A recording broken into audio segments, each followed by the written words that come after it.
Dual ایک لڑائی ہوتی تھی، اب نہیں ہے، پہلے ہوتی تھی۔ لڑائی کیسی؟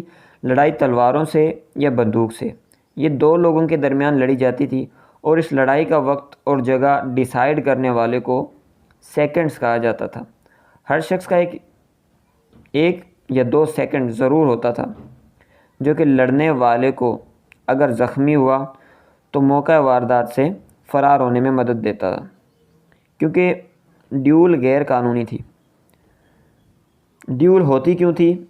یہ اس وقت کی بات ہے جب مغربی لوگ اپنی ذاتی عزت اور بے عزتی کو لے کر بڑے حساس ہوتے تھے، جو کہ اب نہیں ہے۔ اچھا، تو اگر کسی کو پتہ چلتا کہ فلاں شخص میری بدنامگی کا باعث بنا ہے تو وہ جا کر اسے ڈیول کے لیے چیلنج کرتا تھا، اور اگر وہ ڈیول کے لیے چیلنج نہ کرے تو لوگ اسے معاشرے میں بزدل کہتے تھے، اور چیلنج قبول نہ کرنے والے کو بھی بزدل کہا جاتا تھا۔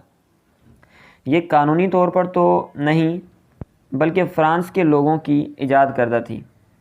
اس کا اصول یہ تھا کہ اگر تلوار سے لڑائی، یہ 2 لوگوں کے معاملہ تھا دوستو، یہ 2 لوگوں کا معاملہ تھا، کوئی بڑا گروہ اس میں انوالو نہیں ہوتا تھا۔ 2 لوگ جس کو پتہ چلے کہ یہ میری بدنامگی کا باعث بنا ہے، بس وہ ڈائریکٹ اس سے جا کے ڈیول چیلنج کرتا تھا۔ اگر تلواروں سے لڑی جاتی تو دن کا ایک ایسا وقت جب انہیں کوئی قانونی افسر یا کوئی قانونی فرد نہ دیکھ رہا ہو، خاص طور پر صبح صادق کا وقت ہوتا تھا، بالکل صبح، یا تو کسی جنگل میں ڈیول لڑی جاتی تاکہ انہیں کوئی دیکھے نہ۔ اب اگر تلوار سے لڑتے ہوئے کوئی اتنا زخمی ہو جائے کہ اس میں لڑنے کی صلاحیت باقی نہ رہے تو اگلا فاتح ہوگا، یعنی وکٹوریس ہوتا تھا، اور وہ اسی طرح اپنی عزت کو بحال کرتا تھا، اور وہ معاشرے میں بہادر اور معزز بن جاتا تھا کہ اس نے اپنا بدلہ لے لیا، اور وہ معاملہ وہیں ختم ہو جاتا تھا۔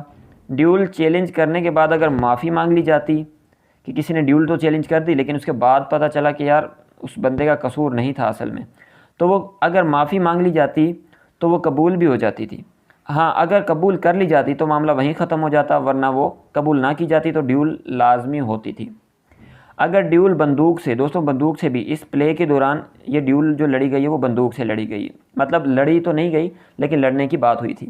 اگر ڈیول بندوق سے ہوتی تو سیکنڈز میں نے بتایا جو کہ اس فائٹ کو آرگنائز کرتے ہیں دوستوں۔ اگر سیکنڈز دونوں ڈیولسٹ کون؟ لڑنے والے کو تقریباً، اگر ہوتی لڑائی ڈیول بندوق سے، اگر ڈیول بندوق سے ہوتی تو جو سیکنڈز تھے وہ دونوں ڈیولسٹ کو تقریباً 20 قدم کے فاصلے پر کھڑا کرتے، اور جس کو چیلنج کیا گیا ہے وہ پہلے فائر کرے گا۔ اس کے بعد اگر وہ چیلنجر صحیح ہے یا زیادہ زخمی نہیں ہوا یا لڑنے کے قابل ہے تو وہ خود فائر کرے گا، جیسا مونٹی کرسٹو اور البرٹ کے درمیان فیصلہ ہوا تھا کہ جو ڈیول ہوگی وہ بندوق سے ہوگی۔ اگر کوئی مر گیا تو معاملہ ختم، اور اگر ایک مرتبہ دونوں کے فائر کر دیے گئے تو بھی معاملہ ختم۔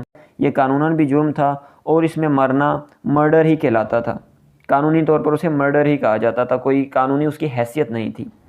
جبکہ ایک طرح سے یہ صحیح بھی تھا کہ یہ آرگنائز لڑائی تھی، اس وقت کے جذباتی لڑائی سے بہتر تھی۔